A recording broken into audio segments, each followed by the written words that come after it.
বাংলাদেশে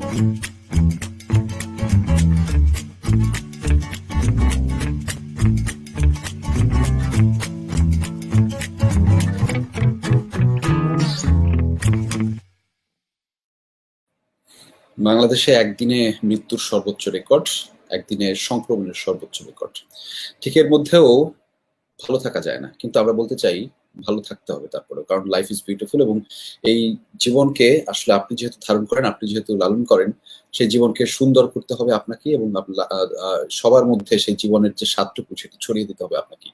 প্রতিদিনের মতো আজকেও স্বাগত জানাচ্ছি আমি আহমেদ রেজা আমাদের লাইফ ইজ বিউটিফুল এ এবং আজকেও ঠিক আমাদের এই আয়োজনে যে অতিথিরা থাকছেন তারা আপনাদের মতো করে বা তাদের মতো করে বলবেন জীবনের কথা, জীবনকে আসলে কিভাবে তারা উদযাপন করেন, জীবনকে কিভাবে শৃঙ্খলিত রেখে জীবনের যে স্বাদটুকু, মূল স্বাদটুকু সেটি আসলে নেওয়া যায় কিংবা সবার মধ্যে বিলিয়ে দেওয়া যায়। সেই কথাগুলো নিশ্চয়ই আমাদের সাথে যারা অতিথিরা আছেন তারা শোনাবেন। আমরা সেটুকুই শুনবো। আমাদের প্রথমেই যাকে পরিচয় করে দিতে চাই তিনি সবাই চেনেন, আমি অনেক জনপ্রিয় মানুষ এবং সেই প্রেক্ষাপটে যদি আসি তিনি হচ্ছেন আমাদের মোটিভেশনাল স্পিকার বলি, পাবলিক স্পিকার বলি, সুলাইমান শোকন ভাই।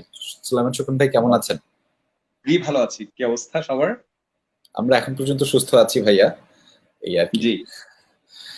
আমি পরিচয় করে দিতে চাই আমাদের সাথে আরো একজন আছেন, ক্রিকেটার মোহাম্মদ সাইফুদ্দিন, যাকে সবাই খুব ভালোভাবে চেনেন আমাদের দেশের। ওয়ালাইকুম আসসালাম, কেমন আছেন সাইফুদ্দিন ভাই? আলহামদুলিল্লাহ ভালো, আপনারা ভালো আছেন? এখন পর্যন্ত সুস্থ আছি এবং আমাদের এই সুস্থ থাকার যে কাজটি যিনি যারা নিরবিচ্ছিন্ন ভাবে করে যাচ্ছে, যারা সব সময় ধরে করে যাচ্ছে, আমাদের ফ্রন্ট লাইনার্সরা, বিশেষ করে প্রথম সারির যে ফ্রন্ট লাইনার্স অর্থাৎ আমাদের চিকিৎসকরা, তাদের মধ্যে থেকেও কিন্তু একজন আছেন, তুর্না ত্রিবেণী মিথিলা। কেমন আছেন? জনস্বাস্থ্য বিশেষজ্ঞ। এই যে বললাম যে সুস্থ আছি, যতটুকু সুস্থ থাকা যায় সেই সুস্থতা নিয়ে আসলে আছে, কিন্তু মানসিকভাবে ভালো নেই, তাই নয় কি সুখন ভাই? মানসিকভাবে ডেফিনেটলি একটু সমস্যা হচ্ছে। আজকে বিবিসিতে একটা রিপোর্ট করছিলাম যে সাইকিয়াট্রিস্টরা বলছেন যে tsunami of mental illness is coming, it's on the Horizon. Already অনেকে রিপোর্ট করছেন, সামনে আরো হবে। Definitely we have doctor on board in the house, so she can probably explain better, but it's very sure that we are going to face a very stressful mental illness in near future. আমরা ঠিক সেই mental ইলনেসটাকে দূর করবার জন্যই আমাদের এই আয়োজনের নাম দিয়েছি শোভন ভাই, হচ্ছে লাইফ ইজ বিউটিফুল। এবং আমরা বিশ্বাস করি আমাদের এই জীবনটা যতক্ষণ আছে ততক্ষণ আমরা আমাদের মতো করে উদযাপন করবো এবং সেই জীবনের স্বাদটুকু আমরা সবার মধ্যে বিলিয়ে দিতে চাই। আমরা মনে করি, আমরা বিশ্বাস করি লাইফ ইজ বিউটিফুল। শোভন ভাই, আপনি কি মনে করেন? ডেফিনেটলি বেঁচে থাকাটাই হচ্ছে সবচেয়ে বড়, ইটস দ্য ব্লেসিংস। বিকজ আমি কিছুদিন আগে দেখছিলাম যে আপনি কখন বুঝবেন যে আপনি জীবনে ইউ আর ডুইং ওয়েল। আমরা অনেকে মনে করি যে কোটি টাকা থাকলে জীবনে ওয়েল, বাট 10টা সাইন দেখাচ্ছিল, তার মধ্যে একটা আছে যে যদি আপনার মাথার উপরে ছাদ থেকে থাকে, যদি আজকে আপনি একটু আগে খেয়ে থাকেন ঠিক মতো, যদি আপনি সুস্থ থাকেন, আপনাকে কেয়ার করার মতো কিছু মানুষ আছে, আপনি যদি প্রফুল্ল থাকেন, তার মানে হচ্ছে আপনি life is well to you. So life is actually beautiful. আমরা যেটা করি আরো আনুষঙ্গিক অনেক কিছু জোগাড় করতে গিয়ে আমরা লাইফটাকে কমপ্লেক্স করে ফেলি। Otherwise it's absolutely beautiful. আজকে সূর্যাস্ত যিনি সুন্দর করে দেখেছেন তিনিও বলতে পারবেন যে life is beautiful. So yeah, we have all elements to become happy all around us. Definitely life is beautiful. Saifuddin, আমরা বলি যে জীবন সুন্দর। সুখন ভাই যেটি বললেন যে একটা এক্সপ্লেনেশন তিনি তার মতো করে দিলেন, আপনার কাছে কি মনে হয় জীবন কি সুন্দর? হ্যাঁ, অবশ্যই। আসলে জীবন জিনিসটা আপনি যেভাবে নিজেকে চাইবেন আসলে ওইভাবে নিজেকে পরিচালনা করতে পারবেন। আসলে প্রতিটা মানুষেরই নিজের জীবন ভাবে সুন্দর রাখার জন্য কন্ট্রোল আল্লাহ তাআলা দিয়েছেন। তারপরে কিছু সময় স্ট্রাগল করতে হয়, ভালো সময় আছে, খারাপ সময় আছে, সবকিছু অতিক্রম করে বাধা বিপত্তি পার করে আবার লাইফটাকে গোছানো যায়। হ্যাঁ, হয়তো আমরা এখন রিসেন্টলি বিগত 2 মাস ধরে আমরা খুব স্ট্রাগল করছি। যে কোনো শ্রেণীর পেশার মানুষ তারা ঘরবন্দি। আমরা বিশেষ করে আমি যেমন চাইলে প্র্যাকটিস করতে পারছি না, বিভিন্ন কলেজের সাথে কাজ করতে পারছি না। একটা সমস্যা হচ্ছে পাশাপাশি যারা আছেন বিভিন্ন পেশার কর্মজীবী মানুষ, তারাও ঘরবন্দি হয়ে আছেন। তো আসলে সবকিছু মিলেই আমরা যদি জীবনটাকে সুন্দর করতে পারি, একটু যদি ধৈর্য সহকারে আমরা যদি গভর্নমেন্টের ইনস্ট্রাকশন এর পাশাপাশি আমরা যদি একটু সেফ থাকতে পারি, ইনশাল্লাহ অবশ্যই আমাদের হয়তো এই সময়টা আমরা খুব খারাপভাবে পার করতেছি, হয়তো আমরা সামনে আরো ভালো দিন আসবে। কথায় আছেন একটা যে খারাপ সময়ের পরে ভালো দিন আসে, তো আমরা ওই দিনের অপেক্ষায় আছি আর কি। নিশ্চয়ই আমরা সেই দিনের প্রত্যাশাই আছে, এবং ভালো মন্দ নিয়েই তো আমাদের জীবন, স্ট্রাগলটা যেটি আপনি বলছেন যে স্ট্রাগলটা করতেই হবে, এবং আমরা স্ট্রাগলটা করতে চাই এবং আমরা এই যুদ্ধটা আসলে জয় করতেই চাই। চিকিৎসক আপনি আছেন আমাদের সাথে, ডক্টর তৃর্ণা ত্রিবেণী মিথিলা, খুব কঠিন নাম। কেমন আছেন? এবং আমরা বলি জীবন সুন্দর, কি মনে করেন আপনি? আমি কন্টিনিউয়াস পেশেন্ট দেখছি, আমি বলেছেন বাংলাদেশ কোভিড হাসপাতালে আছি। তো এখন হচ্ছে প্রতিদিন আমি যখন রোগী দেখি, রোগীরা আমাকে এসে বলছে যে তাদের এই কমপ্লেন, তো ম্যাক্সিমামেরই হচ্ছে কমপ্লেন একটা, তারা প্রচন্ড ডিপ্রেশনে চলে গেছে, যে প্রচন্ড বিষণ্ণতায় চলে গেছে, এবং এই বিষণ্ণতা থেকে তাদের দেখা গেল বিভিন্ন ধরনের তারা কমপ্লেন নিয়ে আসছে, তাদের মাথা ব্যথা, চোখ ব্যথা, কিন্তু আলটিমেটলি দেখা যাচ্ছে যে আসলে তাদের ক্লিনিক্যাল কোনো ফিচার ওরকম আমি পাচ্ছি না, কোনো কিছুই পাচ্ছি না। যেটা পাচ্ছি সেটা হচ্ছে তাদের মানসিক বিষণ্ণতা থেকে। তো তাদেরকে দেখতে দেখতে আমি নিজেও হচ্ছে, আমার কাছে মনে হচ্ছে যে আমি আসলে ডিপ্রেশনে পড়ে যাচ্ছি, এবং ঠিক ওই টাইম থেকে আমি আসলে প্রচন্ড ডিপ্রেশনে থাকি। কিন্তু ওই সময় আমি আমার পেশেন্টদেরকে বোঝাচ্ছি যে এখন এই মুহূর্তে আপনি কি খেতে পারছেন, পারবেন তো তাই না? বললো হ্যাঁ পারবো। আমি বললাম তাহলে এখন আপনি আমার কাছে এই মুহূর্তে চিকিৎসা করাতে এসেছেন, এবং আপনার অবস্থা এরকম অনেকে আছে যে যারা চিকিৎসাটা পর্যন্ত নিতে পারছে না, তাহলে আপনি চিন্তা করুন যে আপনার জীবনটা কতখানি শুরু। তারপরে ঠিক এটা আমার বেলাতে হচ্ছে, আমি তাদের চিকিৎসা দিয়ে বাসায় ফিরছি, বাসায় ফিরে আসার পরে আমি দেখছি যে অন্তত না, আমি বাসায় আমার প্রিয়জনদের সাথে সময় কাটাতে পারছি, আমি আমার বাবা মার চেহারাটা অন্তত দেখতে পাচ্ছি, আমার বাবা মা আমার জন্য ভাত নিয়ে বসে আছে, আমার প্রিয়জন আমার জন্য খাবার নিয়ে বসে আছে, আমি খাবার দাবার খেয়ে আমি শান্তিতে ঘুমোতে পারছি, অন্তত মাথা নিচে ছাদটা আছে, বিকালবেলার দিকে আমি পরিশ্রম করতে পারছি, আমি একটু ব্যায়াম করতে পারছি। সো দিন শেষে আসলে আমার কাছে মনে হচ্ছে যে লাইফ ইজ বিউটিফুল, জীবন সত্যি অনেক সুন্দর। Is there a Persian cat behind you? Is there a Persian cat? তরুণা, আপনাকে ডক্টর তরুণা, আপনার পেছনে Yes. একটা ক্যাট, পার্সিয়ান ক্যাট, এটা কি পার্সিয়ান ব্রিড? হ্যাঁ হ্যাঁ হ্যাঁ, ওয়াও হ্যাঁ ইয়েস পার্সিয়ান। ওয়াও। এটা কিন্তু হচ্ছে মা, ওর আর ওর একটা মেয়ে আছে, মেয়েটা ওর থেকে অবশ্য বড়। Thank you. বাসায় এসে আমি এর সাথে খেলাধুলা করি, এরা কিন্তু বুঝে, ও বুঝতে পারছে যে আমি আসলে কথা বলতেছি, এবং ও আসলে মানে এত বেশি সামাজিক, মানে খুব বেশি সামাজিক, ও বুঝতে পারছে আমি কারোর সাথে কথা বলছি, সেটা দেখার জন্য ও এই জন্য আমার চারপাশে ঘুরে বেড়াচ্ছে যে আমি কার সাথে কথা বলছি। একদম। সুখন ভাই, এই যে সামাজিক শব্দটা বললেন ডক্টর তরুণা, আমরা আসলে এখন সামাজিকতা আর রক্ষা করতে পারছি না। আমাদের যে সামাজিক জীবনযাপন ছিল, যে স্বাভাবিকতা ছিল, সেটি আসলে ব্যাহত হয়েছে, এবং যেই ছুটে চলা, যেই আমাদের স্বাভাবিক জীবন, সেটি আর এখন নাই। যদিও আপনার প্রেক্ষাপটে একটু ভিন্ন, আমি যেভাবে সামাজিক যোগাযোগ মাধ্যমে আপনাকে দেখছি প্রতিনিয়ত ঘুরে বেড়াচ্ছেন কোথাও না কোথাও, এর মধ্যেও আসলে স্বাভাবিকতা তো আসলে ব্যাহত হয়েছে। সেটিকে আসলে এই যে সাইফুদ্দিন একটু আগে বলছেন যে 2 মাস ধরে আমরা ঘরবন্দি অবস্থা রয়েছে, সেই বন্দিত্ব আসলে আপনি কেমন ভাবে পার করছেন সেটি একটু শুনতে চাই। কি কি করছেন, অর্থাৎ যারা আপনাকে শুনছেন এখন, নিশ্চয়ই তারাও সেই পথগুলো অনুসরণ করবেন, যে কি কি করছেন, কিভাবে ভালো থাকছেন। অসংখ্য ধন্যবাদ। আমি যেখানে কাজ করি নগদ, সেটা জরুরি সেবা হিসেবে ঘোষিত হয়েছে, তো সেই জন্য আমাকে বেসিক্যালি উইথ প্রপার ডকুমেন্টেশন আমাকে বের হতে হচ্ছে বিভিন্ন কাজে। বাট আমি সবাইকে নিষেধ করবো যে একান্ত জরুরি প্রয়োজন না হলে বের হবেন। আমার সাথে সবসময় একটা চিঠি থাকে যেখানে ডাক্তারকে ডিজি বলে দিয়েছেন যে আমার কাজের ধরনটা কি, আমি কেন বের হচ্ছি, কোন কিছু, সেই কাজে আমি বের হচ্ছি। বাট যখন বের হচ্ছি না যে সময়টা, সেই সময়টা যেটা করছি যে আমি বেসিক্যালি নিজেকে অ্যাক্টিভ রাখার চেষ্টা করছি, সেটা এক্সারসাইজ করে হোক, সেটা নতুন কিছু কাজ করে হোক, সেটা ফ্যামিলিকে টাইম দিয়ে হোক। যেমন আমার একটা মেয়ে আছে, আমি আর আমার মেয়ে মিলে বেশ কিছু নতুন খাবার রান্না করেছি আমরা, যেটা ইউটিউব দেখে দেখে। আমরা নতুন কিছু জিনিস চেষ্টা করছিলাম। তারপরে আমাদের বাসায় একটু ডোমেস্টিক হেল্প ছিল, বাট এখন নেই। সো থালা বাসন মানে থালা বাসন মাজা থেকে শুরু করে কাপড় ধোয়া থেকে শুরু করে অনেক কিছু আমি নিজে করছি, আমি করতে হচ্ছে, অল্প সময় ধরে করছি, বাট এই জিনিসটাও করছি। তারপরে এই কোয়ারেন্টাইনের টাইমটা, যতটুকু কাজ আমি অফিসে বাইরে যে সময়টা পাচ্ছি, আমি চিন্তা করলাম যে ওয়াই নট এই সময়টাতে আমি একটা আমার যেই গত 10-15 বছর এক্সপিরিয়েন্স, সেটা দিয়ে একটা মাস্টার ক্লাস বানাই। সো আমি অ্যাকচুয়ালি 22টা এপিসোড বানাচ্ছি, যেখানে আমি কর্পোরেট কমিউনিকেশনস এর একটা কোর্স ডেভেলপ করছি, মাস্টার ক্লাস। তো আমি আমার সময়টাকে প্রোডাক্টিভ করে নিয়েছি, আমার যতটুকু ক্যাপাসিটি, আমার যতটুকু অভিজ্ঞতা, আমার যতটুকু ক্ষমতা আছে সেটা দিয়ে, যাতে, কারণ সামনে বেসিক্যালি অনলাইন থেকে অনেক কন্টেন্ট খুঁজবে, অনেকে চাকরি, অনেক কিছু ব্যবসাপাতি করার নিয়ম কানুন খুঁজবে। সো যেহেতু 20 বছর ধরে কাজ করছি, তাই আমি আমারটাকে এভাবে গুছিয়ে নিয়েছি। বাট একটা কথা বলি, স্লিপিং সাইকেলটা মেনটেন করা, এক্সারসাইজ করা, ফুড হ্যাবিটটা ঠিক রাখা, পরিবারের সাথে যথেষ্ট পরিমাণে সময় কাটানো, মাঝে মাঝে বারান্দায় গিয়ে আকাশ দেখা, পাখি দেখা। এখন কিন্তু কৃষ্ণচূড়ার সময়, আমাদের অনেকের বাসা অথবা একটু দূরে তাকালে কৃষ্ণচূড়া দেখা যায়, সেই কৃষ্ণচূড়ার লালটা একটু দেখা, মানে তারপরে একটু সন্ধ্যা হওয়াটা দেখা, সকাল হওয়াটা দেখা, এই কাজগুলো করলেও কিন্তু মনে হয় যে আপনি এঙ্গেজড আছেন। The best way to remain healthy, fit and প্রফুল্ল সেটা হচ্ছে যে spend as much time as you can with your family. বাহ, পরিবারের সাথে সময় কাটানোটা খুবই গুরুত্বপূর্ণ, এটি হচ্ছে অন্যতম গুরুত্বপূর্ণ কথা।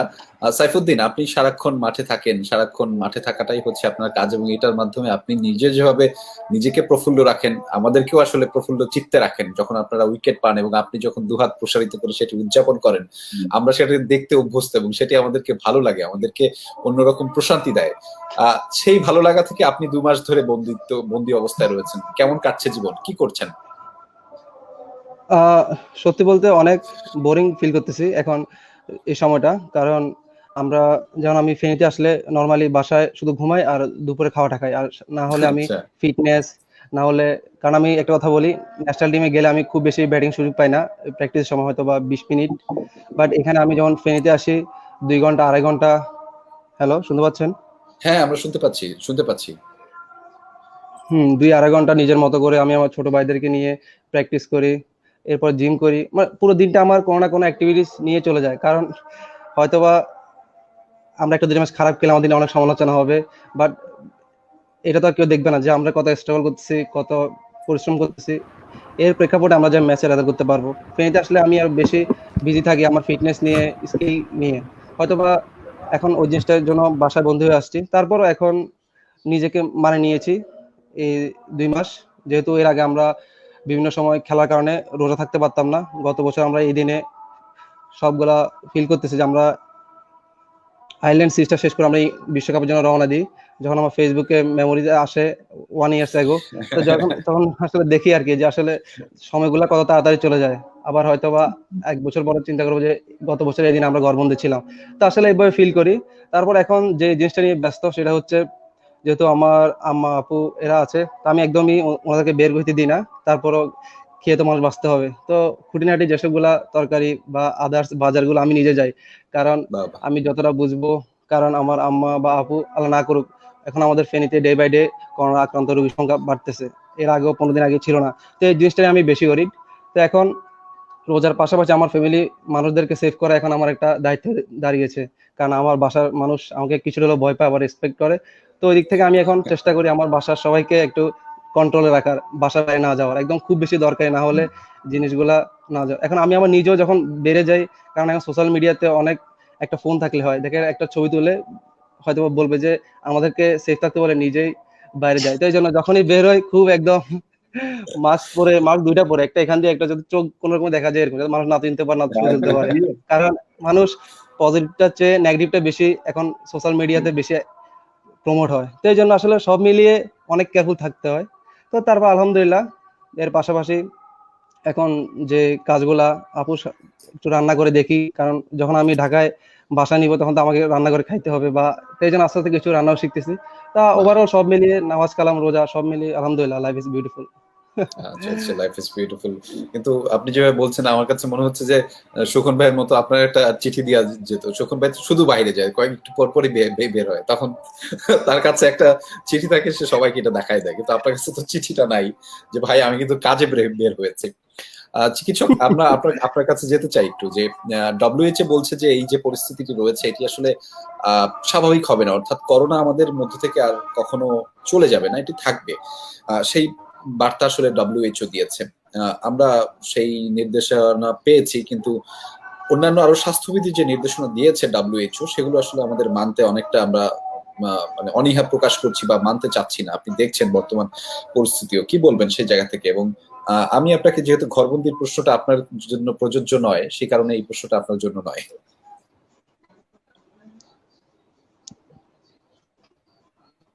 আপনি কি শুনতে পাচ্ছেন তোর না আমাকে?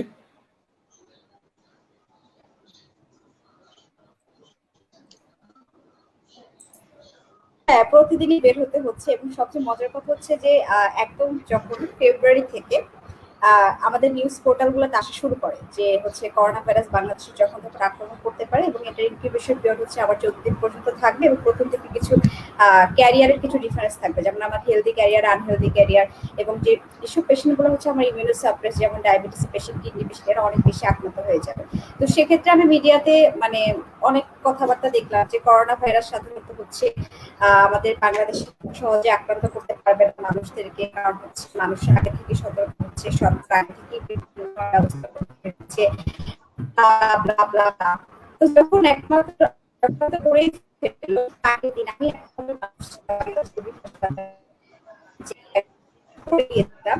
যে এই প্রবীণ হাসপাতাল কিন্তু শুধুমাত্র হচ্ছে আমার প্রবীণদের জন্য না, এটার সাথে কিন্তু আমার হচ্ছে সাধারণ অনেক রোগীও আছে, আমার অনেক গর্ভবতী মায়েরা থাকে, এটা ছাড়াও প্রবীণ নিবাস যুক্ত আছে। তো যদি হচ্ছে করোনা এখন এই মুহূর্তে অনেক খারাপ পরিস্থিতির দিকে এগিয়ে যায়, সবার আগে কিন্তু হচ্ছে অ্যাফেক্টেড হবে আমার প্রবীণ বাবা মায়েরা। তো এই ব্যাপারটা আমাকে খেয়াল রাখতে হবে। তো পরবর্তীতে হচ্ছে এটা নিয়ে অনেক প্রেশার ক্রিয়েট করা হয়েছিল, এবং হাসপাতাল বিশেষ করে ইমার্জেন্সি ছাড়া বাদবাকি আমাকে অনেক কিছুই অফ রাখতে হয়েছিল, বাইরের রোগী রেস্ট্রিক্ট করতে হয়েছিল, কিন্তু প্রত্যেকটা দিন আমাকে ওখানে গিয়ে হাসপাতালকে রাউন্ড দিতে হয়েছে, আমার প্রবীণ বাবা মায়েদেরকে আমাকে আশ্বস্ত করতে হয়েছে যে all is beautiful, all is well, আপনারা কেউ চিন্তা করবেন না, সবাই ভালো আছেন। এবং তারা এসে আমার কাছে তাদের বিভিন্ন প্রবলেমের কথা বলে যাচ্ছে যে তারা এখন কিভাবে বাজার করবে, কেউ তাদের জন্য বাজারে যেতে চাচ্ছে না, তারা এখন কিভাবে খাবার দাবার খাবে। এখন মানে বিশেষ করে যারা হচ্ছে বাইরে থেকে রান্নার জন্য যেসব লোকগুলো নিয়ে আসা হয়, কারণ তারাও তো সেফ, কারণ আমরা আসলে তাদেরকে ওরকম ভাবে কোনো সুরক্ষা সামগ্রী দিতে পারিনি। সবকিছু মিলে খুব একটা হেফাজত অবস্থা ছিল। এখন এখন এই অবস্থায় অনেকটাই কাটিয়ে আসতে পারা গেছে, কিন্তু কথা হচ্ছে কি যে যারা আসলে একদমই নিম্ন লেভেলের, যেমন হচ্ছে আমার প্রবীণ নিবাসী যারা রান্না করে, যারা হচ্ছে পাহারা দেয়, তাদের কিন্তু আপনি হচ্ছে WHO সংস্থা অনুযায়ী 20 সেকেন্ড অন্তর অন্তর হাত ধোয়াতে পারবে না, 20 সেকেন্ড ধরে হাত ধোয়াতে পারবে না। তারা কোনো রকম ভাবে এরকম করে হাত ধুতে অভ্যস্ত, তারা আগে যেভাবে অভ্যস্ত তারা এখনো ঠিক এভাবেই অভ্যস্ত। তাদেরকে আপনি বিভিন্ন ধরনের যদি ম্যানুফ্যাকচার বিভিন্ন ধরনের দেখান, তাদের যদি বিভিন্ন অ্যাডও দেখান, তাও কিন্তু তারা তাদের আগের অভ্যাসটা ছেড়ে কখনোই বের হয়ে আসতে পারবে না। এখন যেটা করতে হবে সেটা হচ্ছে অন্তত তাদেরকে বলতে হবে যে তোমরা একটু অন্তত হাত ধো, 20 সেকেন্ড ধরে হাত ধুতে হবে না, তোমরা 3-4 সেকেন্ড হলে অন্তত একটু হাত ধো।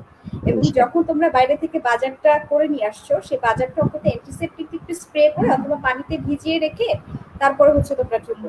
এবং এই পরিপ্রেক্ষিতে ব্যাপারটা এরকম অনেক ক্ষেত্রে মজার এরকম হয়েছে, সার্ফ এক্সেল দিয়ে লাউ হচ্ছে, এরকমও দেখেছি। সার্ফ এক্সেল দিয়ে লাউ হচ্ছে, তারপরে হচ্ছে লবণের প্যাকেট আনা হয়েছে, সার্ফ এক্সেল গামলা হচ্ছে, লাক্স সাবান দিয়ে কোচ নিয়ে, তারপরে মিষ্টি কুমড়ার গায়ে লাক্স সাবান দিয়ে কচলানো হচ্ছে, তারপর ওটাকে ধোয়া হচ্ছে, তারপরে ওইটা ভেতরে ঢোকানো হচ্ছে।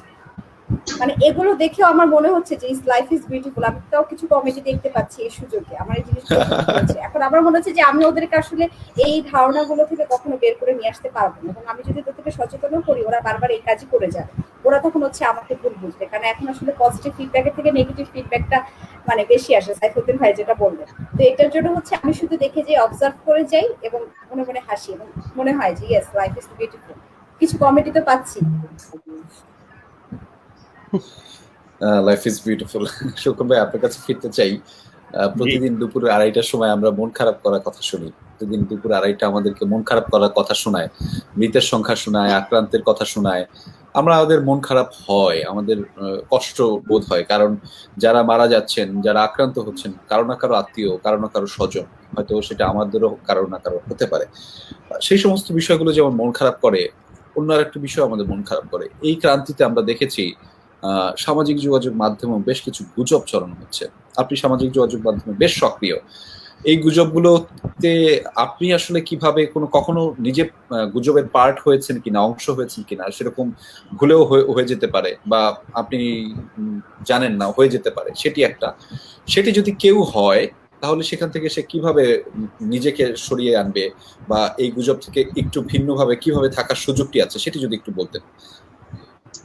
Thank you so very much. আমি গুজবের অংশ হয়েছে কিনা আমি দুটো কথা বলতে চাই আজকে, দুটো উদাহরণ দেবো। আমি দুটো উদাহরণের মধ্যে একটা অত্যন্ত নোংরা আর একটা অত্যন্ত অসম্মানজনক। আমি হঠাৎ করে দেখলাম 2 বছর আগে, যখন আমি অনেক কিছু বলছি, ছেলে মেয়েদেরকে বিভিন্ন জায়গায় কথা বলি, হঠাৎ করে আমাকে লোকজন ইনবক্স করছে যে যেটা বলে যে ফটোশপ করা ছবি, খুবই অশ্লীল একটা ছবির সাথে আমার চেহারা জুড়ে দিয়েছে, এরকম ছবি আমি দেখেছি, আমাকে পাঠিয়েছেন। সো এই ধরনের গুজবও বেরিয়েছে। পরবর্তীতে আরেকটা সবচেয়ে লজ্জাজনক ছিল যে আমাদের সড়ক ঘটনা নিয়ে যখন সবাই আন্দোলন করছিল ছাত্ররা, আমি অনেকে বলার আগে আমি বলেছি এটার বিরুদ্ধে গিয়ে, আমি কথা বলেছি ছাত্রদের সাথে, আমি বললাম সরকারকে আমি অনুরোধ করলাম সুন্দর করে। তারপরের দিন যখন কেউ যায়নি আমি নিজে গেলাম সেই জায়গায়, সেখানে আমার এক জুনিয়র ছিল র্যাবের কোর্সমেট, তাকে বললাম যে ঠিক আছে, আই ওয়াজ কন্ট্রোলিং পুরো জিনিসটা, বাট ওই ভিডিওর অল্প একটু অংশ কেটে দিয়ে সেটাকে বিকৃত করে বললো আমি যে স্টুডেন্টদেরকে বলছি আমি সেলিব্রিটি, আমার গাড়ি কেন আটকেছো, একদম মিথ্যা কথা। ভিডিওর একটা অংশ আরেকটা অংশ জুড়ে দিয়ে এবং সেটা ভাইরাল হয়ে গেল আগুনের মতো। আমি যে আগের দিন এত ভালো কথা বললাম, তারপরের দিন যে আমি গেলাম, কেউ যখন গেল না, সবাই যখন ঘরে বসে দেখছিল যে কোন দিকে যায় আগে তারপরে আমি যাব মাঠে, আমি সেখানে গেলাম। তারপরেও যখন এরকম হলো তখন আমি বুঝে গেছি, যেখানে সাইফুল ভাই বলছিলেন যে আমি বুঝে গেছি যে বাংলাদেশে নেগেটিভ জিনিস খুঁজে বের করবেই। তখন অনেক মন খারাপ হয়েছিল, বিকজ মন খারাপটা কেন, আমরা যারাই বলি না কেন আমাদের কিন্তু সন্তান সন্ততি আছে, আত্মীয় স্বজন আছে, আমাদের পরিবার আছে, তারাও কিন্তু সামাজিক যোগাযোগ মাধ্যমে যদি ভুল কিছু দেখেন সেটা কিন্তু অনেক অস্বস্তিকর একটা বিষয় কারো সম্বন্ধে যদি দেখি। সো এখন যেটা হচ্ছে যে সামহাও একটা পার্টিকুলার আমাদের একটু সোশ্যাল মিডিয়াটা খুব ফ্রি হয়ে গেছে, এই জিনিসটা একদমই ভুল। সোশ্যাল মিডিয়া অ্যাকাউন্ট খোলার জন্য এলিজিবিলিটি থাকতেই হবে, ন্যাশনাল আইডি কার্ড থাকতেই হবে। এটা জাকারবার্গ সাহেব যদি করে থাকেন, উনি সান ফ্রান্সিসকো থেকে যদি বলেন যে এটা মানুষের রাইট, সরি, এটা উনি একটা ভুল জিনিস মানুষের হাতে তুলে দিয়েছেন। উনি বললেই হবে না যে সবাই অ্যাকাউন্ট খুলতে পারবে, কারণ এটা একটা ব্রডকাস্টিং মেথড। ব্রডকাস্টিং মেথডের জন্য আপনার আইডেন্টিটি, যদি যতগুলো ভুল অ্যাকাউন্ট আছে, ফেক অ্যাকাউন্ট আছে, তার প্রত্যেকটার জন্য সোশ্যাল মিডিয়া যতগুলো আছে, টিকটক থেকে শুরু করে ফেসবুক, ইউটিউব, প্রত্যেককে পানিশমেন্ট দেওয়া উচিত এবং ল চেঞ্জ করা উচিত, because they have been feeding wrong philosophy to the world. So ওইটা হচ্ছে যে একটা জায়গা। দ্বিতীয় হচ্ছে যে আপ আনটিল ওরা টেকনিক্যালি এটাকে না অ্যাবজর্ব করবে ততদিন পর্যন্ত এটা চলতে থাকবে। কারণ আপনি ভুলভাবে, মানুষ যখন নির্জনে থাকে, মানুষ যখন তার পরিচয় গোপন রাখতে পারে, তখন তার সবচেয়ে যে পাশবিক জিনিসটা, সবচেয়ে doctor Jekyll and mister Hyde নামে একটা উপন্যাস আছে, কখনো পড়ে দেখতে পারেন, যে একজন মানুষ যখন নিজের আইডেন্টিটি গোপন রাখতে পারে তখন সে যে কি কি খারাপ কাজ করতে পারে সেটার কোনো আইডিয়া নেই আমাদের, ইভেন আমিও হয়তো করতে পারি। সোশ্যাল মিডিয়াতে ছেলে হয়ে একটা মেয়ের অ্যাকাউন্ট, মেয়ে হয়ে ছেলের অ্যাকাউন্ট ইত্যাদি করে তারা ইচ্ছা মতো কথা বলে যাচ্ছে। আর সামহাও লাইকের সংখ্যার সাথে জীবনের সাকসেস, এই জিনিসটা অনেক তরুণ তরুণী মনে করছে যে আমার যতগুলো লাইক হয়েছে, আমার যতগুলো শেয়ার হয়েছে, আমি খুব সাকসেসফুল হয়ে গেছি। ওদেরকে আমি একটু বলতে চাই যে আমি 10 বছর ধরে হয়তো কয়েকশো কোটি লাইক পেয়েছি বিভিন্ন কারণে, জীবন এমন কিছু পরিবর্তন হয়নি। ভুল কোনো কিছু দিয়ে লাইক পেয়ে জীবনে কিচ্ছু আসে যায় না। এখন আমি যেটা করি, আমার প্রোফাইল বা পেজে আপনি গেলে কখনোই দেখবেন না যে অথেন্টিকেটেড জেনুইন কোনো প্ল্যাটফর্ম ছাড়া অন্য কারো কোনো নিউজ আমি কখনো শেয়ার করি না। যদি কোথাও কখনো ইন্ট্রিগড হই যে wow this is beautiful news, তারপর আমি অ্যাটলিস্ট আমার জানা মতে আমি আপনাদের কাউকে, সাংবাদিক কাউকে ফোন করি, প্রথম আলোকে ফোন করি, ডেইলি স্টারে আমি আমার যাদের সাথে কাজ করি আমি তাদেরকে ফোন করি, is it N authentic news, অথবা যেই সোর্স থেকে আমি সেখানে জিজ্ঞেস করি, তারপরে সেটা শেয়ার করি। তারপরে চেষ্টা করি শেয়ার না করে আমি নিজে অরিজিনাল কন্টেন্ট তৈরি করার জন্য। হাউএভার, হ্যাভিং সেড দ্যাট, গুজবের বিরুদ্ধে আমাদের আইন আছে, আইন হয়েছে, সেটা নিয়ে অনেক কথাবার্তা আছে। ডিজিটাল আইন কেন হলো, আমি উল্টা বলবো যে এটা প্রচন্ড মাত্রায় দরকার ছিল। যার যা ইচ্ছা বলে যাবে। ফর এক্সাম্পল, আমরা এখানে 4 জন কথা বলছি, আমি জানি না আমাদের সমাজে কেউ হয়তো আমাকে বলবে যে ওনাকে কালো ভাঙাচোরা লাগছে, আমার নিচে লিখে দেবে যে ওনাকে গাঞ্জুটি লাগছে, এটা লেখার অধিকার তার নেই। অথবা আমাদের এখানে ডক্টর আছেন, তার সম্বন্ধে ছবিটা নিয়ে সে বলতে, তার সম্বন্ধে উল্টাপাল্টা কথা হয়তো বলেও বসতে পারে নাকি, এই অধিকারটা উচিত না। তাহলে ডিজিটাল হওয়ার কারণে প্রায় 8-9 কোটি ফোন, 3 কোটি স্মার্টফোন, সব জায়গায় ব্রডব্যান্ড পৌঁছে যাচ্ছে, যে যা ইচ্ছা বলতে পারছে। আর এই করোনা নিয়ে ঢঙ্গন একটা কথা বললাম, আমরা একবার শুনলাম যে লাখ সাবান দিয়ে ধুলে হবে না, একবার শুনলাম ইথানল খেলে হবে না, একবার একজন বললেন যে ফুসফুস কেটে বের করে পরিষ্কার করলেই তো হবে, একবার ট্রাম্পও বলেছেন, আমাদের দেশে বলেছেন একজন।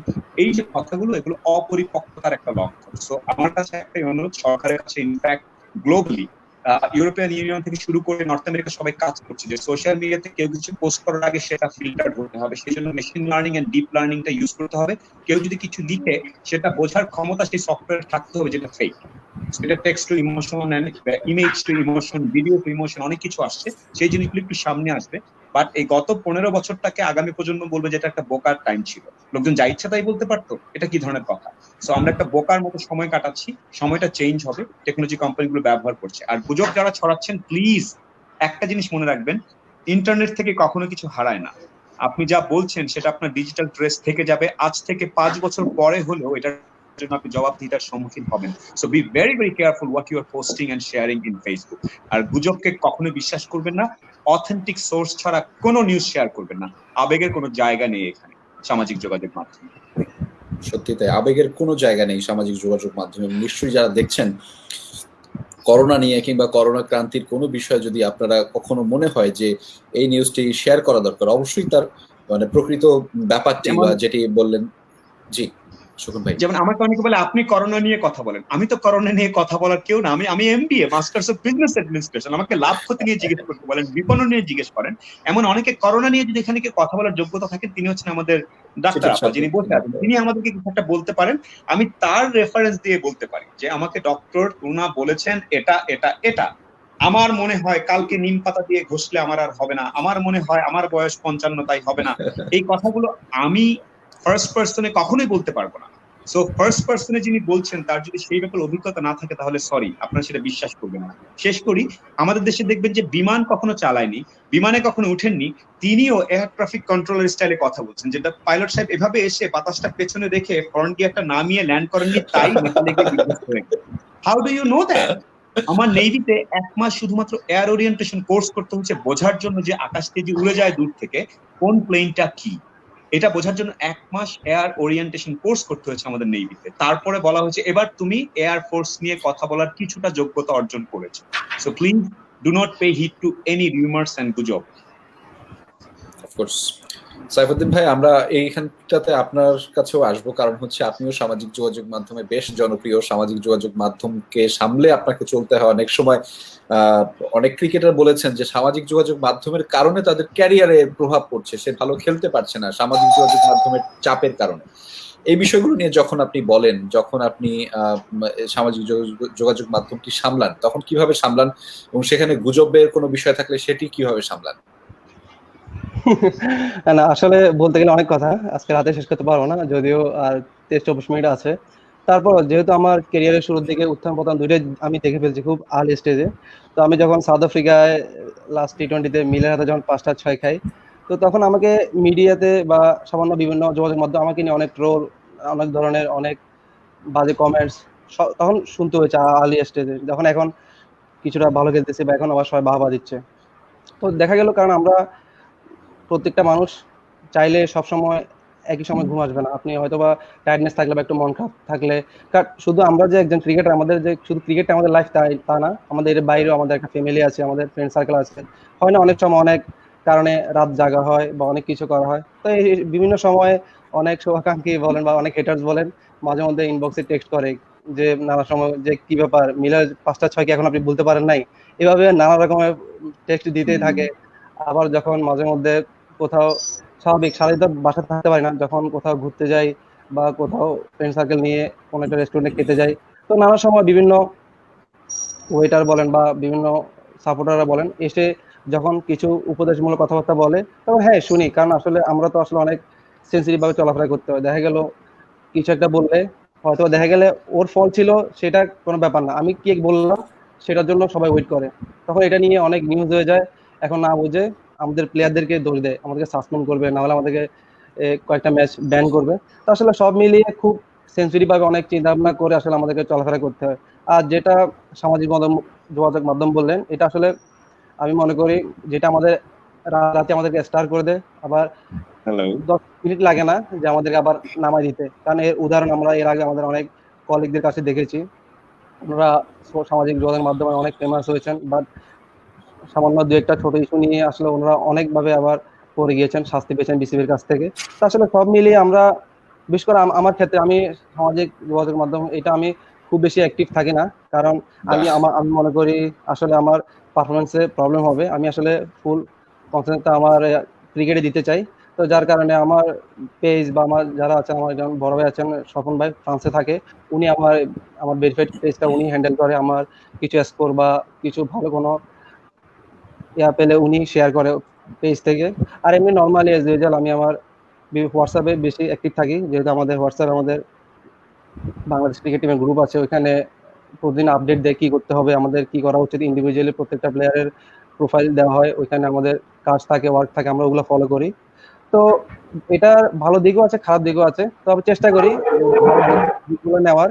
কারণ আসলে এখন আমাদের যে যুগ আসছে, আমরা খুব বেশি টিভি দেখা হয় না, মোবাইলে আমরা বিভিন্ন নিউজ বা বিভিন্ন ভালো ভালো কিছু, যেমন এই যে সুখন ভাই ওনারও মাঝে মধ্যে স্পিচগুলো আসে, দেখি ভালো লাগে। ওনার প্রথম দেখি আমি বিপিএল আমি যখন প্রথম কুমিল্লা ভিক্টোরিয়ান্স হয়ে খেলি, আজকে ওনাকে আমি প্রথম দেখলাম এই নিয়েও সেকেন্ড টাইম, তখন আমি চিন্তা করি যে আসলে মাইন্ড করে অন্যভাবে। আমি যখন 2016 যখন বিপিএল এ জয়েন করি, ওয়েস্ট ইন্ডিজে মানে একটা আপনি প্রেজেন্টেশন করেছিলেন আমাদের হ্যাঁ, তো আমি চিন্তা করি যে আসলে দেখতে যদি হ্যাংলা পাতলা একটা ছেলে কি সুন্দর কথা বলে। আমি যদি কখনো জিজ্ঞেস করবো যে আসলে আপনি কি ঢাকা ইউনিভার্সিটি স্টুডেন্ট কিনা? কি সুন্দর কথা বলে। আমি যদি বলতে পারতাম, বাট এখন হয়তো মিডিয়াতে বলতে বলতে কিছুটা ইউজড টু হয়েছি। বাট আগে কথা বলার আগে ডানে বামে উপরের দিকে তাকাইতাম। আসলে ভিতর থেকে আসতো না, বাট গলা পর্যন্ত আসতো, মুখ দিয়ে বের হইতো না। তো আসলে বলতে বলতে কিছুটা ইউজড টু হয়েছি। ওকে। তো আসলে ওইভাবে আসলে ডে বাই ডে ইমপ্রুভ হয়েছে কথা বলা। তো সব মিলিয়ে আর যতদিন বলবো হয়তো আরো ভালো বলতে পারবো। বাট সুখন ভাই আছেন, আবার আরমান সাদিক ভাই আছেন। তো ওনাদের যেসব স্পিচ গুলা এগুলা দেখি, ভালোই লাগে। আমাদের বাহ, আপনারা সামাজিক নিয়ে কথাবার্তা বলেন বা বিভিন্ন কিছু নিউ জেনারেশনের জন্য ভালো কোনো স্পিচ দেন, এগুলো সবসময় দেখি, ভালোই লাগে। বাহ, দারুণ থ্যাংক দারুণ ইউ। দারুণ। সাইফুদ্দিন, আমি ছাড়ছি না আপনাকে এক্ষুনি, কারণ আপনি যখন সামাজিক যোগাযোগ মাধ্যম থেকে দূরে, ঠিক তখনই আপনার সতীর্থ সামাজিক যোগাযোগ মাধ্যমে পুরো দেশ তো বটেই, দেশের বাইরেও কাঁপাচ্ছেন। আপনার সিনিয়র তামিম ইকবাল, তিনি আপনাদেরকে যেমন লাইভে নিয়ে আসছেন, দেশের বাইরে থেকে রোহিত শর্মা, ইভেন আজকে মনে হয় আজকে আজকে 18 তারিখ, হ্যাঁ আজকেই তো, আজকে আসবে হচ্ছে কোহলি আসবে। সো এর আগে ফাফ ডুপ্লেসিস, হ্যাঁ কোহলি আসবে আজকে লাইভে, তামিমের লাইভে। তুই তো তানুষ্কা? না না না, প্রবাবলি সিঙ্গেল। আমি কোহলিকে ফলো করি টুইটারে এন্ড ইনস্টাগ্রামে। হি ইজ ওর অ্যাপার্টমেন্টের উপরে দৌড়াদৌড়ি যা যা করছে, he is keeping himself fit. So yeah, he is pretty fantastic. So Saifuddin, আমি ওই বিষয়টা নিয়ে জানতে চাচ্ছি যে সতীর্থদের মধ্যে এই যে সামাজিক যোগাযোগ মাধ্যমে ব্যবহার করে বেশ কিছু আয়োজন এখন আমরা দেখতে পাচ্ছি, সেগুলোকে আপনি কেমন ভাবে দেখেন, বা আপনার কোনো ধরনের পরিকল্পনা রয়েছে কিনা তেমন? না আসলে আমি নিজেও এখন তামিমের প্রত্যেকটা এপিসোড আমি দেখি, খুব ভালোই লাগে আসলে। যদিও আমি এসব ড্রেসিং রুমের কথা বা সবকিছু জানি, যেহেতু আমি এই 3 বছর হলো আমি ন্যাশনাল টিমে খেলি, টুকটাক প্রত্যেকটা প্লেয়ারেরই স্টোরি জানি বা ড্রেসিং রুমে তারা কিভাবে অ্যাটিটিউড করে। তারপর তামিম ভাইও এর কিছুদিন আগে একটা এপিসোডে বলছেন উনিও সোশ্যাল মিডিয়াতে খুব বেশি অ্যাক্টিভ থাকে না, বাট হয়তো মানুষ চেঞ্জ হতে 1 মিনিট লাগে না। উনি তো যেহেতু এখন উনি আসলে সত্যি অনেক খোলামেলা একটা লোক, ফ্রেন্ডলি একটা লোক। উনি আসলে সবার সাথে কথা বলতে, ফান করতে খুব বেশি পছন্দ করে। আমি যতটুকু কাছ থেকে আমাকে দেখেছি বিপিএল খেলে বা ন্যাশনাল টিমের সতীর্থ হয়ে।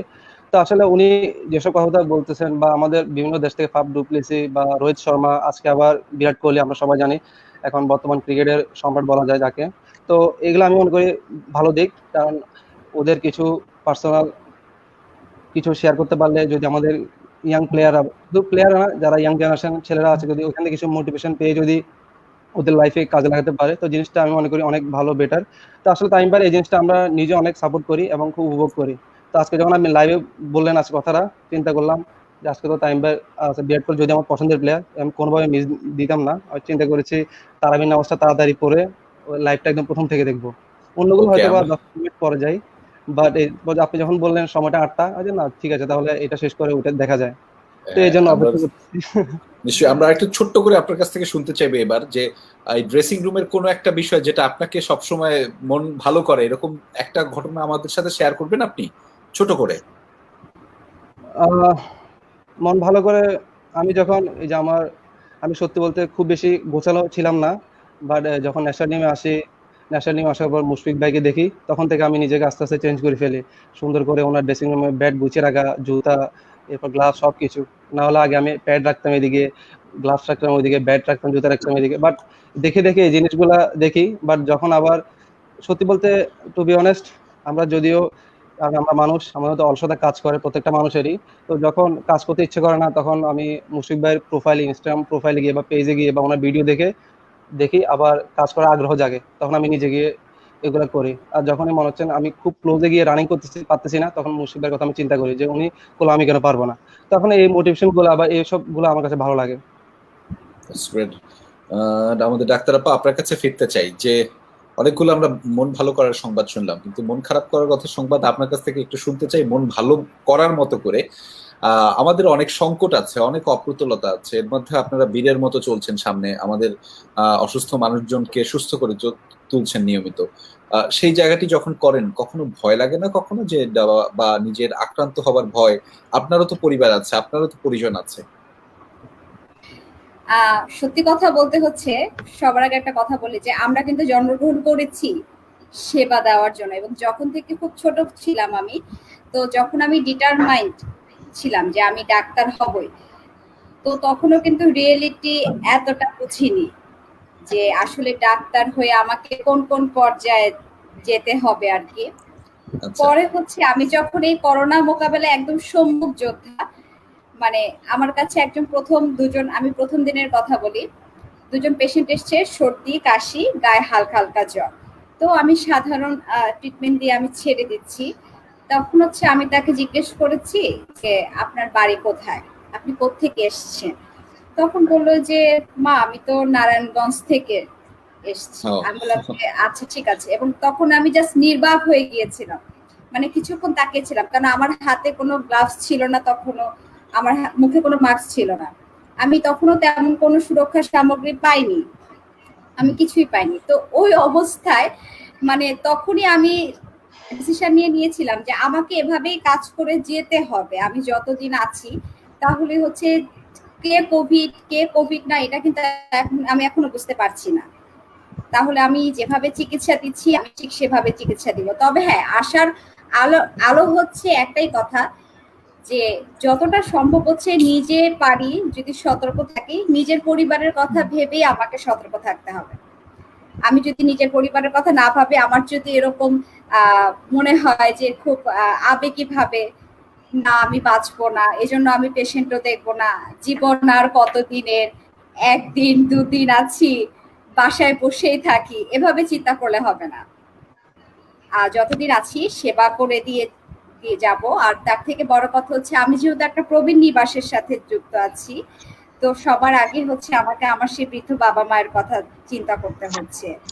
তারা কিন্তু চিন্তা করেই থাকে যে ডক্টর মিথিলা কখন আসবে, তারা একটু বিপি মাপতে আসছে, তারা একটু তাদের সুখ দুঃখের কথা বলতে আসছে। এই কথাগুলো চিন্তা করলেই আমার ভালো লাগে। তারপরে যখন বাসায় আসছি, বাবা মা পর্যন্ত খুব শ্রদ্ধার দিকে তাকায়, মানে খুব একটা আদর নিয়ে তাকায়, না জানি কত বড় কাজ করে এসছি, বাইরে যাচ্ছি। আগে কিন্তু সিচুয়েশন এরকম ছিল না, বাইরে যাচ্ছি, হ্যাঁ কখন ফিরবি, আচ্ছা ঠিক আছে ফিরলে পরে খবর দিস। আর এখন একটু পরপর ফোন, একটু পরপর ফোন, ফিরেছিস তো, মা খাওয়া দাওয়া করেছিস তো, নিজেকে এখন পুরো পরিবারের হিরোইন মনে হচ্ছে। ইউ আর আপনাদের দেশের এক্স্যাক্টলি।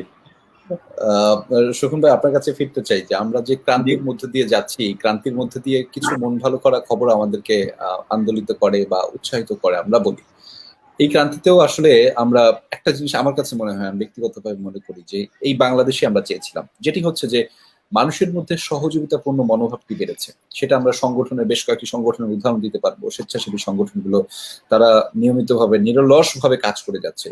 সেটি কিন্তু শুধুমাত্র সংগঠন না, ব্যক্তি পর্যায়ে অনেকেই কিন্তু এখন দুস্থ মানুষদের সেবা করার জন্য বা সাহায্য করবার জন্য এগিয়ে আসছে।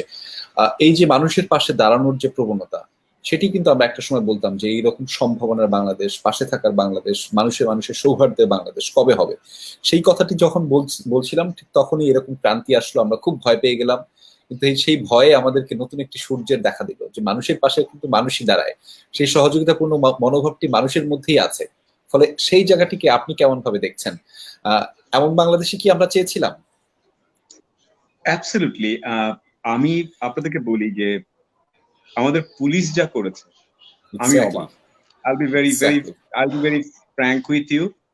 অনেকেই বলে অনেক কথা এবং আছে ডেফিনেটলি, এমন না যে একদম সবাইকে আদর দিয়ে মাথায় তুলে রাখে, সেটাও বলবো না, বাট যা করেছে অ্যাবসলিউটলি স্যালুট। আমি আপনাদেরকে বলি আমি যেহেতু নেভিতে ছিলাম, আমি আমার নেভির গ্রুপে দেখতে পাচ্ছি যে একদম দূর দূরান্তে যে খবরগুলো অনেক সময় আসে না, কিন্তু নৌবাহিনীর কাজগুলো যেগুলো উপকূলীয় অঞ্চলে, সেই সব জায়গায় নৌকা থেকে এইভাবে দিচ্ছে, this are heart melting images. তারপরে আমি অনেক প্রশাসনকে দেখতে পাচ্ছি যে ধরেন ডিসি, ইউএনও, তারা গিয়েও হেল্প করছে। আমরা ওই যে প্রায় বলি না যে জনগণের জন্য কাজ করবে, বাট আমাদের বলি যে ঔপনিবেশিক কারণে আমরা করি না। একটা সার্টেন কাইন্ড অফ স্টিগমা কিন্তু আছে আমাদের দেশে প্রশাসনকে নিয়ে।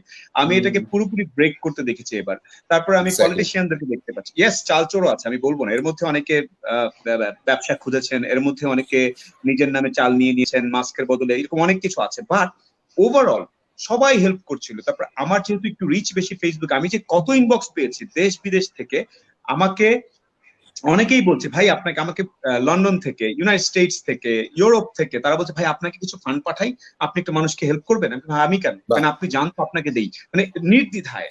অন্য সময় কিন্তু ফান্ড নিয়ে অনেক একটু দোটানায় থাকে, অনেক সময় বিশ্বাসের একটা ব্যাপার থাকে, এই একটা জিনিস। ইনফ্যাক্ট আমি কালকে কাজ শেষ করে যাচ্ছি, আমার বাসার কাছে দেখি যে একটা ট্রাক থেকে মিনি ভ্যান, সেটার মধ্যে ছাদ খোলা মিনি ভ্যান, দুটো ছেলে দুপাশে বসে আছে পিপিএ পরা, যত মানুষ আছে যাচ্ছে তাদেরকে একটা একটা করে ইফতারের বক্স দিয়ে যাচ্ছে, কন্টিনিউয়াসলি দিয়ে যাচ্ছে, কোনো এরকম কথাবার্তা। আমার জানা মতে যারা ইভেন অবস্থাপন্ন অথবা অত অবস্থাপন্ন নন, তারা প্রত্যেকেই কাজ করছেন। আমি এমন অনেক মেম্বার অফ পার্লামেন্ট, চেয়ারম্যান, এমন অনেককে চিনি যারা নিজেরা বিরিয়ানি রান্না টান্না করে ছেলে পেলেদেরকে দিয়ে পাঠাচ্ছেন। তারপরে অনেকে হাসাহাসি করেছে ধান কাটতে গিয়েছে। Of course I do appreciate that একটা পলিটিক্যাল পার্টির ইয়াং যে লিগটা, তারা যে ধান কাটার জন্য চেষ্টা করছে, এই যে ম্যাসিভনেস, এই জিনিসটা খুব চমৎকার। আর এই ভালো কাজগুলোর ধাক্কায় আমি একটা কথা বলি, আমার যেটা মনে হয় যে খারাপ মানুষগুলো না এবার একটু অবাক হয়েছে, কি ব্যাপার এত বড় একটা ঝামেলা করলাম, দু চারটা চাল চুরি করবো ভাবছিলাম, দু চারটা নাম্বার দিয়ে একটু ত্রাণটা মেরে দিব ভাবলাম, কিন্তু এটা মেরে দিয়ে তো যে সম্মানটা তো হইতেছে না। উনি দেখি বিরিয়ানি দিয়ে, উনি দেখি মানুষকে হেল্প করে, থেকে বেশি মাথায় উঠে যাচ্ছে। কারণ মানুষ কিন্তু দিন শেষে ওই জিনিসটা পছন্দ করে ঘুরে ফিরে। মাসলোজ হায়ারার্কিতে একটা কথা আছে যে সেলফ অ্যাকচুয়ালাইজেশন, একটা পর্যায়ে গিয়ে মানুষজন চায় যে মানুষ তাকে একটু ভালো মন্দ বলুক, সেটা শাহেনশাহ থেকে শুরু করে প্রধানমন্ত্রী থেকে শুরু করে রাস্তার ভিক্ষুক সবার মধ্যে আছে। আমার কাছে মনে হচ্ছে এইবার আমরা একটা মানবিক বাংলাদেশ দেখেছি। একটু যদি কন্টিনিউ করে, আর যদি অটোমেশন বা ডিজিটাল টেকনোলজির কারণে যদি দুর্নীতিটা কমে যায়, তাহলে চমৎকার একটা কাজ হবে। আর ডাক্তারদেরকে স্পেশাল এবং ল্যাবে যারা কাজ করেন বিভিন্ন আপনাদের সাথে, তারা তো মানে আমি কি বলবো, যে আপনি যে বললেন, আপনি খুব ইজিলি বলছিলেন ডক্টর ম্যাম, যে আমি যাচ্ছি প্রতিদিন লোকজনকে দেখছি, আনবিলিভেবল, দিস ইজ আনবিলিভেবল। আমি চাই না যে দু একটা কোন প্রাইভেট হাসপাতাল বলেছে নিব না, বা কোন দু একজন ডাক্তার, ওটা নিয়ে আমি সামনে আনবো না। নেগেটিভিটিকে সামনে আনার কোনো কারণ নেই, সেটার জন্য আলাদা প্রসেস, প্রসিডিওর, আইন আদালত আছে, সেখানে করবেন। In broad daylight, in bigger forum, in media, we must uphold this thing, যাতে আমাদের দেশের মানুষের শক্তিটা আরো বাড়ে। চমৎকার একটা বাংলাদেশ আমরা দেখতে পাচ্ছি এই ক্রান্তি লগ্নেও। সত্যি তাই। সাইফুদ্দিন কি মনে করে আমাদের ফ্রন্টলাইনার্সরা যেভাবে কাজ করে যাচ্ছে নিয়মিতভাবে? হ্যাঁ, অবশ্যই। আমি সবার প্রথমে ধন্যবাদ দিতে চাই বাংলাদেশে পুলিশকে। যদিও পুলিশের প্রতি আমার একটা অন্যরকম একটা ভালো লাগা কাজ করে, যদি আমার বাবা একজন পুলিশ ছিলেন। তো যখন আমি দেখি শুধু পুলিশ না, আমাদের যে ডাক্তার আপুরা আছেন বা আরো যারা আছেন দিনরাত সেবা দিয়ে যাচ্ছেন, আপনার সাংবাদিক ভাইরা আছেন, এর মধ্যে অনেকে আক্রান্ত হচ্ছেন বিভিন্ন কাজের ক্ষেত্রে। তো আসলে সবার প্রতি আমার সম্মান শ্রদ্ধা থাকবে। তো আমি বলতে চাই, যখন আমার বাবা একজন পুলিশ ছিল, তো যদিও আমি যখন শুরুর আগে 2008 সালে মারা যায়, তো আমরা হয়তো রিসেন্টলি বিভিন্ন নিউজের মাধ্যমে দেখতে পেয়েছি যে প্রায় 10-12 জনের মতো পুলিশ সদস্য আক্রান্ত হয়েছে। এর পাশাপাশি কয়েকজন যারা চিকিৎসক তারাও আক্রান্ত হয়েছেন, মারাও গিয়েছেন কয়েকজন। তো আসলে এগুলা শোনার পর আসলে ওনারা তো বলা যায় আমরা যেমন দেশের হয়ে খেলি, ওনারা তো আসলে এখন বর্তমান সময়ে দেশের জন্য যুদ্ধ করতেছেন, আমাদেরকে সুস্থ রাখার জন্য, আমাদের মানুষদের পাশে দাঁড়াচ্ছেন। তো আসলে এটা আসলে বাবা দিয়ে আসলে প্রকাশ করতে পারবো না। আসলে ওনারা অনেক অসাধারণ কাজ করতেছেন। আর যেটা আমরা বললাম মানুষের পাশে দাঁড়ানো, সহযোগিতা করা, সেটা হয়তো আপনারা দেখতে পাচ্ছেন। আসলে আমি কাউকে ছোট করতেছি না। আমি যদি বলেন দেশের মানুষ সবচেয়ে একজন পলিটিশিয়ান বলেন বা আদার্স অন্য প্রফেশন বলেন, সবচেয়ে আমাদের বেশি ভালোবাসে। যখন আমরা বাইরে যাই বা কোথাও যাই, আমাদের কাছে আসে, আমরা যত দূর দূরান্ত থাকি, হয়তো আমি ওনাকে দেখি না কোনোদিন, বাট উনি আমাকে এমনভাবে এসে রিয়েক্ট করে, এমন সম্মান দেয়, আসলে এটা প্রকাশ করার মতো না। তো এখন আমাদের রিসেন্টলি সময় আমাদের বড় ভাইরা যেভাবে গরিব মানুষদের, অসহায় মানুষদের পাশে যেভাবে এগিয়ে আসছেন, আসলে এটা বাবা দেওয়ার মতোই। আমাদের একটা মেসেজের কারণে আমাদের আসলে অনেক 50% স্যালারি দিয়েছেন। এর পাশাপাশি আমরা যদি দেখি সোশ্যাল মিডিয়াতে তামিম ভাই অসাধারণ কাজ করতেছেন। এর পাশাপাশি কালকে মাশরাফি ভাই, যাকে আমি ওনার এই ব্রেসলেটটা আমি আজকে 2.5 বছর ক্রিকেট কেরিয়ারে আমি দেখি না এক মুহূর্তের জন্য খুলতে, সেটা পর্যন্ত উনি অকশনে তুলেছেন। তো আসলে এই জিনিসগুলো যখন দেখি, আসলে নিজের মধ্যে অনেক ভালো লাগা কাজ করে, মনে হয় যে না আমিও কিছু করি। তো আমি আমার সবচেয়ে প্রিয় বলটা, যেটা ওয়ার্ল্ড কাপ আমি ইন্ডিয়ার সাথে খেলি, আমার সেরা পছন্দের 3 জন আইডলের সাইন নিয়ে আসছিলাম, বিরাট কোহলি, মহেন্দ্র সিং ধোনি এবং আমাদের সাকিব ভাই।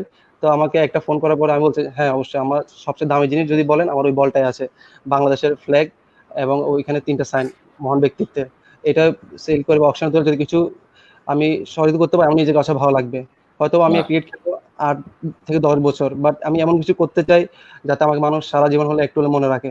তো আসলে এইসব জিনিসগুলা খুব ইন্সপিরেশন দেয় আমাদের বড় ভাইদের কাছ থেকে। আমরা যারা অনেক কলিগ আছে, যেটা হয়তো আপনারা নিউজে আসেন, আপনারা জানেন না, বাট অনেকে আমাদের সাধ্যমতো আমরা চেষ্টা করছি। কারণ আমাদের আজকে আমরা বাংলাদেশের মানুষদের জন্য আমরা এত পরিচিত বা আমরা এত সেলিব্রিটি। তো আমরা এই সময়টা যদি মানুষদের পাশে না দাঁড়াই, তাহলে আসলে আমাদের এই ভালোবাসা সবকিছু ভিত্তিহীন হবে। তো আমরা যতদিন সামনে আমরা অনেক স্ট্রাগল করবো, ইনশাল্লাহ আমরা যারা আছি, আমরা ক্রিকেট আমরা একটা পরিবার, শুধু আমরা ক্রিকেটার না, আমরা মনে করি আমাদের বাংলাদেশের সব মানুষের আমাদের একটা পরিবার অংশ। তো আমরা ইনশাল্লাহ ফিউচার বা ভবিষ্যতে ওনাদের পাশে কিভাবে থাকতে পারি, আমরা এটা চেষ্টা করব আর সবসময় আহ, থাকার চেষ্টা। সাইফুদ্দিন, কবে আপনি আপনার সেই বলটি তুলছেন, এক বাক্যে যদি একটু বলেন। দিলাম।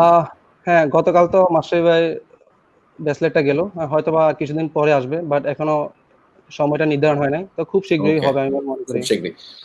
তরুণ, আপনার কাছ থেকে ছোট করে একটু জানতে চাইবো, আমরা হয়তো আপনারা যেভাবে একেবারে সম্মুখ সারির যোদ্ধা, যেভাবে যুদ্ধ করছেন, আমরা অন্যান্য দেশের মতো আমরা বাহবা দিতে পারি না, কিন্তু একটা সময় ডাক্তারদের বিরুদ্ধে আমাদের দেশে প্রচন্ড অভিযোগ ছিল, সেই অভিযোগের মাত্রা কিন্তু এখন কমেছে, সবাই এখন আপনাদেরকে শ্রদ্ধা করে। কেমন ভাবে দেখেন, খুব সংক্ষিপ্ত ভাবে? যখন কোনো রোগী দেখি, আমি একদম পজিটিভলি বলি, তখন হচ্ছে রোগী এসে যখন হচ্ছে আমাকে বলে যে আপা, জাস্ট হচ্ছে একটু গ্যাস্ট্রিকের সমস্যা ছিল, আপনার সাথে আমি কথা বলেছি, আমার কেন জানি মনে হচ্ছে আমার গ্যাস্ট্রিকের সমস্যা ভালো হয়ে গেছে, এজন্য আমি আজকে আপনার কাছ থেকে কোনো চিকিৎসা নিতে আসি, আমি আপনার সাথে আজকে কথা বলতে এসে 5 মিনিট। এই যে একটা কথা, এটাই হচ্ছে আমাকে প্রচুর ইন্সপায়ার করে। আমার এই জন্য মনে হয় যে আসলে আগে ডাক্তারদেরকে কিভাবে সম্মান দেওয়া হতো বা শ্রদ্ধা দেওয়া হতো না, এই ব্যাপারটা আমি আর চিন্তাই করছি না। আমি চিন্তা করছি একদম ক্ষুদ্র পরিসরে। আমার মনে করি যে এই বিরাট জগতে আমি খুবই ক্ষুদ্র একটা মানুষ, আমার পরিসরে এসে যাতে কেউ নেগেটিভ ভাবনা নিয়ে ফেরত না যায়। আমি খুবই পজিটিভলি চিন্তা করি, খুব পজিটিভ নিয়ে থাকি। আমার কাছে সবসময় মনে হয় যে অল ইজ ওয়েল। আমি যতক্ষণ পজিটিভিটি নিয়ে থাকবো, আমি যতক্ষণ ভালো থাকবো, ততক্ষণ আমার সাথে খারাপ কিছু হবে না। কিন্তু দেখা গেল যখন আমি একটা নেগেটিভ ফিডব্যাক কাউকে দিব, তখন হচ্ছে সেও ট্রাই করবে আমাকে হিট করার, সেও ট্রাই করবে যে আমার ব্যাপারে নেগেটিভ ফিডব্যাক দেওয়ার। তাই হচ্ছে আমি যখন শুনি কোনো পেশেন্ট যদি আমাকে বলেও, আমাকে আঘাত করে কথাও বলে, তখন আমি তাকে পজিটিভলি বলি যে বাবা ধৈর্য ধরেন, সব ঠিক হয়ে যাবে। আর যদি মনে করেন যে তাতেও ঠিক হচ্ছে না, I am at any time available. আমি ফোন নাম্বার দিয়ে দিচ্ছি, রাত 2টার সময় ফোন দিচ্ছে, 3টার সময় ফোন দিচ্ছে, দেখা গেলো আমি খুবই অসুস্থ, ওই অবস্থায় পর্যন্ত আমি ফোন রিসিভ করছি। এবং ঠিকই পরদিন আমাকে ফোন দিয়ে তারা আমাকে ফিডব্যাকটা দিচ্ছে, পজিটিভ ফিডব্যাক দিচ্ছে যে আমি সত্যি খুব খুশি হয়েছি, এসব আপনি আমাকে সাহায্য করেছেন। Thank you doctor. আমরা আমাদের শেষ দিকে একদম আমরা শেষ করতে চাইবো, এবং শেষ করব হচ্ছে আপনাদের শেষ কথাটি দিই, সেটা হচ্ছে মানুষকে নিরাপদে থাকার বার্তাটি আপনারা প্রত্যেকেই দেবেন, কারণ আপনাদের সবারই অনেক গুণগ্রাহী ফলোয়ার সমর্থক রয়েছে, তারা নিশ্চয়ই শুনবেন। আমরা বিশ্বাস করি 5 জন মানুষও যদি শোনেন তাহলে হচ্ছে 5টা পরিবার বেঁচে যাবে। তো আমরা সেই কারণেই 5টা পরিবারের জীবন কিন্তু সুন্দর হবে, যে কথা আমরা বলি লাইফ ইজ বিউটিফুল। আর আপনারা জানেন যে এখন লকডাউন শিথিল, এবং মানুষ এবং গাড়ির সংখ্যা সড়কে প্রচুর, এবং সেইখানে মানুষকে নিরাপদে থাকতে হলে নিজেকে আসলে নিরাপদ রাখতে হবে। এবং আমরা বলে থাকি যে এবার কিন্তু আপনার একটা কাপড় না হলে ঈদটা হবে, কিন্তু একজন যদি পরিবারের শনাক্ত হয় করোনায়, তাহলে কিন্তু ঈদটা আর হবে না। ফলে নিজেকে সেই জায়গা থেকে সম্পূর্ণরূপে নিরাপদে রাখতে হবে। ডক্টর মিথিলা, আপনার কাছ থেকেই জানতে চাইবো প্রথমে যে নিরাপদে থাকার জন্য কি কি প্রয়োজন, সবার আগে খুব সংক্ষিপ্ত ভাবে, আমাদের হাতে মোটেই সময় নেই। সবার আগে আমি বলে দিব যে কিছু ভ্রান্ত ধারণা আছে, যেমন হচ্ছে সবাই মনে করছে যে গরম পানি পান করলে করোনা দূর হয়ে যাবে, রসুন, আদা, কাঁচামরিচ এগুলা খেলে আমার শরীর থেকে করোনা দূর হয়ে যাবে। ব্যাপারটা কিন্তু তা না। ব্যাপারটা হচ্ছে যে রসুন, আদা, কাঁচামরিচ এই সব কিছুর মধ্যে আমার কিছু অ্যান্টিঅক্সিডেন্ট থাকে, যা আমাদের শরীরে রোগ প্রতিরোধ ক্ষমতা বাড়ায়। কিন্তু তার মানে যে এটা না যে করোনা রোগীকে আমি কন্টিনিউয়াস খাইয়ে যাচ্ছি এবং এতেই তার করোনা দূর হয়ে যাবে। আমার কথা হচ্ছে যে করোনা ভাইরাস কাদেরকে বেশি এফেক্ট করছে, যারা ইমিউনোসাপ্রেস, যারা রোগ প্রতিরোধ ক্ষমতা কম। তাই এই জন্য সবার আগে আমাকে ভাবতে হবে আমার শরীরে রোগ প্রতিরোধ ক্ষমতা বাড়াতে হবে। আমাকে প্রচুর পরিমাণে ভিটামিন সি জাতীয় খাবার খেতে হবে। আর আমি কোনোভাবেই যেন হচ্ছে WHO যে বিধি নিষেধগুলো দেওয়া হয়েছে সেগুলো যেন অমান্য না করি। আমার হাতে গ্লাভস ব্যবহার করতে হবে, এবং আমি যখন সিঁড়ি দিয়ে হাঁটতেছি আমি রেলিংটা না ধরি, ব্যালেন্স নিয়ে হাঁটি কিন্তু রেলিংটা না ধরি। আর তার থেকে বড় কথা হচ্ছে মাটিতে যারা কাজ করে এবং গ্রামের প্রত্যন্ত অঞ্চলে, তারা কিন্তু আইসোলেশন এবং কোয়ারেন্টাইন জানে না। তারা মনে করে হচ্ছে তাদেরকে একঘরে করে রাখা, কিন্তু ব্যাপারটা হচ্ছে যখন কোনো ব্যক্তি করোনা আক্রান্ত হচ্ছে বা কোনো ব্যক্তিকে আমি সন্দেহ করছি করোনা আক্রান্ত, শুধুমাত্র তাদেরকে আমরা একটু সাধারণ স্বাভাবিক মানুষ থেকে একটু আলাদা করে রাখি, যাতে তারা করোনা ভাইরাস থেকে পুনরায় আক্রান্ত না হয়। এই জন্য তাদেরকে বারবার সুষম খাবার খাওয়ার জন্য আমি বারবার পরামর্শ দিচ্ছি, ভিটামিন এ, সি, ডি, ই জাতীয় খাবার, এবং এগুলো কিন্তু গ্রামে ভালো পাওয়া যায়, বেশি পাওয়া যায়। আমাদের সুপার মার্কেটে কিন্তু শুধুমাত্র এগুলো পাওয়া যায় না। পালং শাক, পুঁই শাক, কলমি শাক, ডাঁটা শাক, লাউ শাক, লাল শাক, প্রচুর পরিমাণে অ্যান্টিঅক্সিডেন্ট থাকে। এবং প্রত্যেকটা গ্রামের বাড়িতেই হচ্ছে আদা আছে, রসুন আছে, লেবু আছে, এবং লবণ শেষ করতে হবে। লবণ হচ্ছে উচ্চতা, আমি বলি যে লবণ হচ্ছে সাধারণত উচ্চ যারা ব্লাড প্রেশার রোগী তাদের জন্য উচ্চ খারাপ, রক্তচাপ। কিন্তু যারা হচ্ছে সাধারণত লো প্রেশার, তাদের হচ্ছে প্রেশারটা কমে যাচ্ছে, তাদের জন্য কিন্তু ভালো। তো আমি বলবো যে নিশ্চয়ই সেই স্বাস্থ্যবিধিগুলো কিন্তু আমরা সবকিছু নিয়ম বিধি উপলব্ধ করে আমরা কিন্তু হচ্ছে ভালো থাকতে পারি। তাই বলবো নিশ্চয়ই। যে সাইফুদ্দিন। ঘরে থাকুন, সুস্থ থাকুন। সাইফুদ্দিন। হ্যাঁ, সবার কাছে একটা আমার অনুরোধ থাকবে, কারণ হয়তোবা সামনে আমাদের ঈদ, তো এটা নিয়ে খুব বেশি এক্সাইটেড না হয়ে আমরা যদি সুস্থ থাকি, আমাদের যদি জীবন বেঁচে থাকে, আমরা এরকম সামনে অনেক ঈদ পাবো। তো সবচেয়ে গুরুত্বপূর্ণ হচ্ছে আমাদের সুস্থ থাকা। শুধু আপনি একা সুস্থ থাকলে হবে না, আপনার পরিবারের সবাইকে আপনি সচেতন করবেন, কিভাবে আগলে রাখবেন সেই দায়িত্বটা আপনার।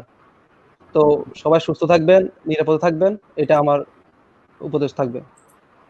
নিশ্চয়ই নিশ্চয়ই। সুখন ভাই। সবাইকে যেটা বলছি যে সামাজিক দূরত্বটা মেনটেন করতেই হবে। সরকার শিথিল করে দিয়েছে, মার্কেট খোলা আছে, তার মানে এই না যে সরকার আপনাকে বলেছে আপনি যাচ্ছে তাই করেন। সরকার যখন বলেছে সীমিত আকারে মার্কেট খোলা, সে কিন্তু একসাথে বলেছে হাত ধোবেন, সামাজিক দূরত্ব বজায় রাখবেন, মাস্ক পরবেন, সেটাও বলেছে। সো একটা জিনিস শুনবো আরেকটা শুনবো না, সেটা করলে হবে না। সো প্লিজ, যেটা আমাদের ডক্টর ম্যাম বললেন সেটা ফলো করা। সাইফুল যেটা বললেন যে আমাদেরকে সবগুলো জিনিস মেনটেন করে সবাই মিলে সুস্থ থাকতে হবে। একবার বিপদে পড়ে গেলে, করোনা হয়ে গেলে দেখা যাবে যে আমরা অনেক ঝামেলায় পড়ে যাচ্ছি, ঈদটা বা অন্যান্য অনুষ্ঠানগুলো বা পরিবারকে সময় দিতে পারবো না। So be very very careful and take care of yourself and your family members. Thank you for joining us. Thank you doctor Tuna, thank you Sukhan ভাই এবং সাইফুদ্দিন। আপনাদের সবাইকে ধন্যবাদ আমাদের এই আয়োজনে যুক্ত হওয়ার জন্য। নিশ্চয়ই ভালো থাকবেন এবং নিরাপদে থাকবেন। Thank you. আসসালামু আলাইকুম। দর্শক, আমরা মধ্য কথা যেটি শুনলাম আসলে যে ভালো থাকতে হবে আপনাকে এবং নিরাপদে থাকতে হবে আপনাকে, ফলে সেটি যদি নিশ্চিত করা যায় আপনি আসলে আপনার পরিবারকে ভালো রাখতে পারবেন, সেই সাথে দেশকে তো অবশ্যই। তাহলে এই যে ভালো থাকার প্রত্যয় বা বিশ্বাসটুকু নিজের মধ্যে নিয়ে আসুন, নিরাপদে থাকুন, নিরাপদে রাখুন সবাইকে, এবং সেই বার্তাটি এবং সেই কথাটি মনে করে দিয়ে আমরা আসলে আজকের মতো শেষ করতে চাই। ভালো থাকবেন নিশ্চয়ই।